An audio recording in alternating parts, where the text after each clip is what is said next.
Vote హక్కు వినియోగించరు అటువంటి ఒక ఇన్సిడెంట్ ఉంటే I will give you reward అండి. Please give me one such information. Sir ఇంకొకటి సార్, పరకాల నియోజకవర్గంలో కావచ్చు కొన్ని గ్రామాల్లో ఎన్నికల్లో ఓడిపోతాం అనుకున్న అభ్యర్థులు బ్యాలెట్ బాక్సులను ఎత్తుకెళ్లడం అలాంటి సంఘటనలు కూడా జరిగిన చరిత్ర ఉంది. అలాంటి జరగకుండా ఎలాంటి చర్యలు తీసుకుంటున్నారు? చరిత్ర ఉన్నది, అప్పుడు ఏం జరగదు. ఆమెకు 100% ధీమా ఉంది, ఆమెకు కాన్ఫిడెన్స్ ఉన్నది. నాకు అటువంటి ఏం జరగదు.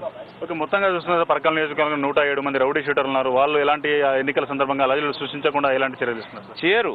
ఐ నో రౌడీ సీటర్స్కి తెలుసు, వాళ్ళు అటువంటి చర్యలకి పాల్పడితే వాళ్ళకి కఠినమైన వాళ్ళకి శిక్ష పడుతుంది. మీరు కూడా చూసి ఉంటారు, గతం కన్నా 2009 and 2012లో చాలా తేడా ఆల్రెడీ వచ్చింది. Okay, thank you very much sir, all the best. మొత్తంగా చూస్తున్నాం వరంగల్ ఎస్పీ రాజేష్ కుమార్ గారు చాలా నమ్మకంతో ఉన్నారు.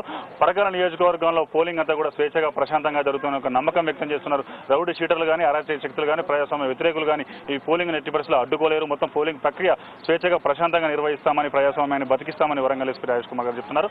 Vote Hyderabad studio. మొత్తానికి పరకాలలో ఓటింగ్ ప్రశాంతంగా సాగుతోంది. అయితే ఇవాళ 18 అసెంబ్లీ స్థానాలకు ఒక లోక్సభ స్థానానికి జరగనున్న ఎన్నికల గురించి వారి స్పందన తెలియజేయడానికి వాటిని విశ్లేషించడానికి